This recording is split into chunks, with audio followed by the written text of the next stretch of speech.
खबर आपको बता रही हैं रायपुर से, जहां आप संयोजक अरविंद केजरीवाल का दौरा है, जिसमें पंजाब के सीएम भगवंत मान भी उनके साथ में छत्तीसगढ़ दौरे पर हैं।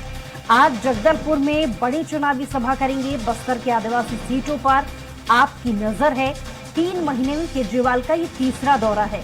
10 गारंटी कार्ड को लेकर आयोजित है कार्यक्रम।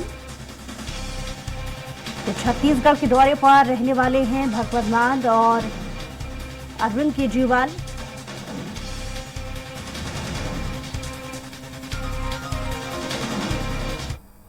तो अरविंद केजरीवाल के बस्तर दौरे पर आपका बयान भी सामने आया है। प्रदेश अध्यक्ष कोमल हुपेंडी ने रैली को लेकर बड़ा दावा किया है। दरअसल उन्होंने कहा है कि अरविंद केजरीवाल का बस्तर दौरा ऐतिहासिक साबित होगा। बस्तर में कांग्रेस बीजेपी दोनों दलों को मौका दिया, लेकिन वे अपनी घोषणा पत्र को पूरा नहीं कर सके। केजरीवाल और भगवंत मान से बस्तर वासियों को काफी उम्मीदें हैं। केजरीवाल और भगवंत मान की रैली में लाखों बस्तरवासी शामिल होंगे।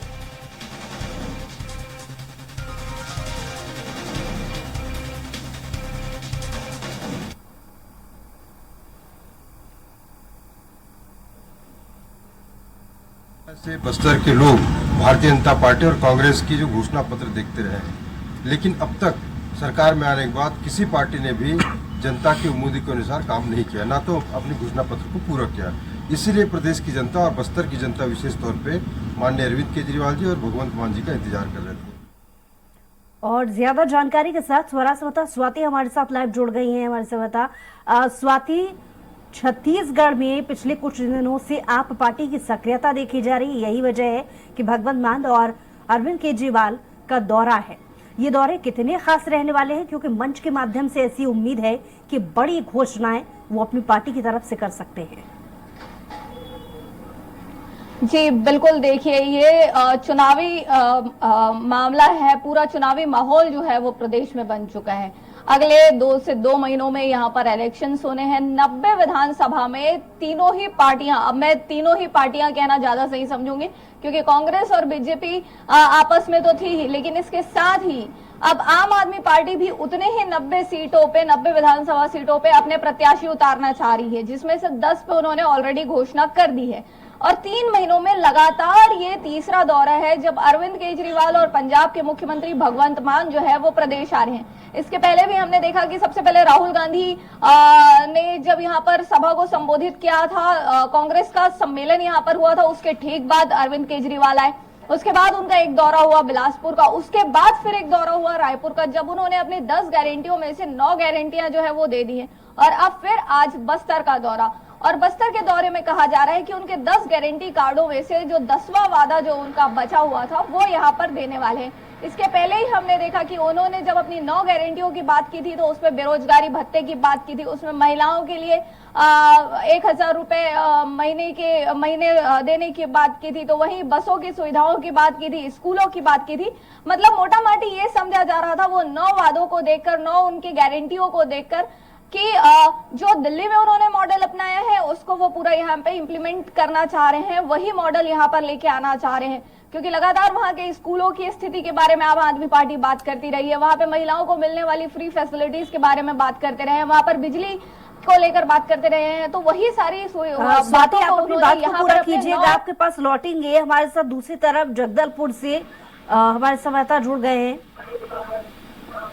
प्रशांत, क्योंकि आज वहां पर दौरा है केजरीवाल का और भगवंत मान का। उनके दौरे से जुड़ी कितनी तैयारियां शुरू हो चुकी हैं और कितनी उम्मीदें जिले वासियों को इस दौरे से रहने वाली हैं? देखिए, दिल्ली और पंजाब के बाद अब केजरीवाल और आम आदमी पार्टी का मुख्य केंद्र है छत्तीसगढ़, क्योंकि छत्तीसगढ़ में 2018 में भी आम आदमी पार्टी ने अपना प्रत्याशी उतारा था, लेकिन खाता प्रदर्शन नहीं हो पाया था। लेकिन इस बार लगातार अरविंद केजरीवाल का दौरा छत्तीसगढ़ में हो रहा है और बस्तर में जो सभा तैयार किया गया है, चुनावी सभा, उसमें लगभग 50,000 से अधिक की भीड़ लाने की बात जो है वो आम आदमी पार्टी कह रही है। और 50,000 से अधिक की संख्या में वहां पे सीटिंग अरेंजमेंट किया गया है। इसका मतलब ये है कि बड़ी आम सभा होगी, बड़ी चुनावी सभा होगी और केजरीवाल जो पहुंच रहे हैं उनको देखने के लिए लोग यहाँ पर काफी उत्सुक हैं। और 10 जो गारंटी कार्ड लेकर आ रहे हैं, वो जो 10 घोषणाएं करेंगे, 10 जो वादे करेंगे, जो चुनावी घोषणा करेंगे, उन घोषणाओं को सुनने के लिए लोग पहुंचने वाले हैं। और सबसे अहम बात ये है कि पंजाब और दिल्ली में जिस तरीके से प्रदर्शन हुआ है, उसके बाद अब छत्तीसगढ़ में किस तरीके से प्रदर्शन होगा, इस पर जो है सबकी नजर है। क्योंकि छत्तीसगढ़ में कांग्रेस और भाजपा दोनों ही दल लगातार चुनावी सभाएं और चुनावी प्रचार में जुट गई है। ऐसे में आम आदमी पार्टी जो अपना दखल दे रही है छत्तीसगढ़ में, किस तरीके से प्रदर्शन होगा। और आज केजरीवाल की जो सभा है वो उसमें भीड़ और उसमें जिस तरीके से बातें होंगी और जो घोषणाएं होंगी वो स्पष्ट करेंगे कि आगे छत्तीसगढ़ और बस्तर खासतौर पे उसमें किस तरीके से चुनावी तैयारी है आम आदमी पार्टी की। और भगवंत मान भी साथ में आ रहे हैं जो पंजाब के मुख्यमंत्री, और दोनों का दौरा खास होगा और आम आदमी पार्टी में काफी उत्साह है। साथ ही साथ पूरे बस्तर जिले में जिस तरीके से बैनर पोस्टर के थ्रू जो उनके स्वागत के लिए तैयारी की गई है, तो बिल्कुल कहा जा सकता है कि इससे पहले आम आदमी पार्टी का दखल इस तरीके से बस्तर में देखा नहीं गया था। लेकिन जिस तरीके से अब केजरीवाल के आने की तैयारी की जा रही है, लगभग 1:30 बजे के आसपास केजरीवाल यहाँ पहुंचेंगे और एक विशाल आम सभा को, जो चुनावी सभा है, उसको संबोधित करेंगे और लगभग 50,000 से अधिक भीड़ आने की इसमें संभावना है। जी चलिए प्रशांत, लौटेंगे आपके पास। हमारे साथ स्वाति भी लगातार जुड़ी हुई है। स्वाति, आप पार्टी के अध्यक्ष का भी इस दौरे से जुड़ा एक बयान सामने आया है। इस बयान के बाद में लोगों के बीच में या और जो अन्य पार्टी हैं उनके बीच में किस तरीके की प्रतिक्रियाएं अब आ रही हैं, या उसको लेकर के रिएक्शन किस तरीके से बना हुआ है? जी देखिए, बिल्कुल दोनों ही पार्टियों को की अगर हम बात करें जो प्रदेश में सत्ता में रही हैं, चाहे वो पहले की पार्टी बीजेपी की बात करें या अभी जो सत्ता में है कांग्रेस की बात करें, तो दोनों ही पार्टी अभी तक पूर्ण रूप से आम आदमी पार्टी को थर्ड फ्रंट मानने को कहीं ना कहीं हिचकिचा रही है। कहीं ना कहीं इसका असर जो है वो अभी तक प्रदेश में दोनों ही पार्टियां जो है वह आपस में कहीं ना कहीं नकारती दिख रही है। लेकिन वहीं अगर आज की सभा की हम बात करें तो बिल्कुल जिस तरीके से हमारे जगदलपुर के सहयोगी कह रहे हैं कि 50,000 लोगों को जुटाने की कोशिश में आम आदमी पार्टी है और दावा कर रही है कि वहां पर इतने लोग जो है वो जुटेंगे। तो इसके पहले भी हमने रायपुर में देखा था कि काफी संख्या में, जब उन्होंने 10 में से 9 गारंटियां यहाँ पर दी थी, तो काफी संख्या में लोग पहुंचे थे। और आज जो केजरीवाल पिछली बार आए थे तो उन्होंने बिल्कुल कहा था कि आदिवासी और किसानों के मुद्दे पर जब मैं अगली बार आऊंगा तब बात करूंगा। तो आज आदिवासियों के जगह पर जाकर, उनके घर में जाकर वो आदिवासियों के हित की बात करने वाले हैं। तो बिल्कुल लोगों में उत्साह तो देखा ही जाएगा। लेकिन वहीं ये जो बाकी की पॉलिटिकल पार्टी है प्रदेश में, वो कहीं ना कहीं अभी तक थर्ड फ्रंट मानने में हिचकिचा रही है। जी, गौरतलब है कि पिछले कुछ दिनों मध्य प्रदेश में भी ऐसी बड़ी बड़ी सभाएं हुई हैं, ऐसे बड़े बड़े आयोजन हुए हैं आम आदमी पार्टी के।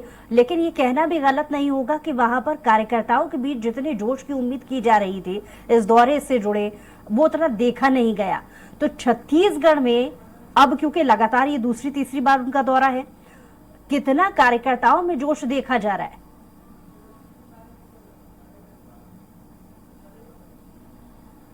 बिल्कुल जोश की अगर हम बात करें तो कार्यकर्ता काफी दिनों से ग्राउंड पर हैं और ये तीसरी या चौथी सभा आप इसको मान सकते हैं। अगर पिछले 3 महीने में देखें तो ये तीसरी सभा है।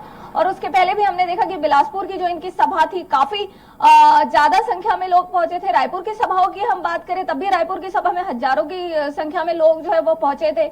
अब उसके बाद ही आज जगदलपुर की सभा है और पहले से यहाँ पर जो है वो आम आदमी पार्टी के नेताओं को बिल्कुल जानकारी है कि यहाँ पर आदिवासी हितों पर बात होनी है और आदिवासी बिल्कुल अब अपना हित समझते हैं। और ये छोटी बात नहीं होगी कि बस्तर से ही छत्तीसगढ़ की राजनीति में एंटर किया जाता है। यहाँ पर सत्ता बनानी है तो ये हमेशा से कहा जाता है कि बस्तर की जो बनने वाली सीट है वो डिसाइड करती है कि छत्तीसगढ़ में किसकी सत्ता आ रही है। तो 12 विधानसभा क्षेत्रों को जो है बस्तर में 12 विधानसभा क्षेत्र है, कुछ आरक्षित है। तो उन सारी चीजों को लेके एक जातिगत समीकरण और तमाम चीजों को ध्यान में रखते हुए, ग्राउंड की चीजों को ध्यान में रखते हुए आज अरविंद केजरीवाल जो हैं वो क्या वादे करते हैं ये तो देखने वाली बात रहेगी। लेकिन बिल्कुल आज आदिवासियों के लिए कुछ बड़ी घोषणा, किसानों के लिए कुछ बड़ी घोषणा वहां से निकल कर आ सकती है। जी चलिए स्वाति, लौटूंगी आपके पास। प्रशांत भी लगातार हमारे साथ जुड़े हुए हैं। प्रशांत, क्योंकि पिछले दिनों छत्तीसगढ़ के अलग अलग संभागों को साधने की आम आदमी पार्टी की एक कोशिश है, तो क्या आज के इस दौरे पर वो अपने कार्यकर्ताओं को, अपने नेताओं को इस जिम्मेदारी देकर के जा सकते हैं कि कौन कौन से जिले और प्रभारियों को साधना है? जी बिल्कुल, ये सभा चुनावी सभा आम जनता के लिए तो है ही, साथ ही साथ आम आदमी पार्टी के कार्यकर्ताओं के लिए भी है। और कार्यकर्ताओं में जोश फूंकने के साथ साथ हर एक जिले और विधानसभा वार जो कार्यकर्ता और जो आम आदमी पार्टी के नेता है उनको जिम्मेदारी भी दी जाएगी। और सबसे अहम बात यह है कि बस्तर जो 12 विधानसभा का संभाग है, यहाँ पे पूरी 12 की 12 कांग्रेस के हाथ में है। ऐसे में कांग्रेस के लिए सबसे बड़ी मुश्किलें पैदा हो सकती है, क्योंकि जीत या हार की बात तो अलग है, लेकिन अगर वोट परसेंटेज में भी अगर आम आदमी पार्टी अगर यहाँ आती है तो कहीं ना कहीं नुकसान जो है वो कांग्रेस को देखने को मिल सकता है, क्योंकि 12 विधानसभा को बचाने की जो कवायद है वो लगातार जो है वो कांग्रेस कर रही है। लेकिन ऐसे में बस्तर में खास तौर पे सर्व आदिवासी समाज और अब आम आदमी पार्टी का दखल कहीं ना कहीं कांग्रेस को काफी नुकसान पहुंचा सकता है। और ऐसे में आम आदमी पार्टी का प्रदर्शन देखने वाली बात होगी, क्योंकि अरविंद केजरीवाल जहां भी पहुंचते हैं कहीं ना कहीं उनका प्रभाव जो है वो दिल्ली में जिस तरीके से काम हुआ है, जिस तरीके से दावे आम आदमी पार्टी लगातार करती रही है, उन कामों को अगर देखा जाए तो कहीं ना कहीं उनको देखने के लिए लोग यहाँ पे पहुंचते हैं और उनका प्रभाव बिल्कुल जो है आम लोगों के बीच में देखने को मिलता है। ऐसे में बस्तर की जनता के बीच में कितना प्रभाव छोड़कर जाते हैं ये तो देखने वाली बात होगी। लेकिन कहीं ना कहीं केजरीवाल का ये जो आम सभा है ये भाजपा और कांग्रेस दोनों के लिए एक चिंता का विषय बन सकता है। अगर जो तैयारी आम आदमी पार्टी ने की है और जो जगदलपुर के लालबाग मैदान में जो तैयारी है, लगभग 50,000 से अधिक लोगों की सीटिंग अरेंजमेंट किया गया है, और अगर वो भीड़ वहां पर बढ़ती है और वो पूरा सीटिंग अरेंजमेंट अगर पूरा भरता है तो कहीं ना कहीं चलिए कांग्रेस और प्रशांत, आप भाजपा नजर दोनों बनाए रखिए, आपसे अपडेट्स और भी लेंगे। फिलहाल बहुत शुक्रिया तमाम जानकारी के लिए। स्वाति, आपका भी बहुत शुक्रिया तमाम जानकारी।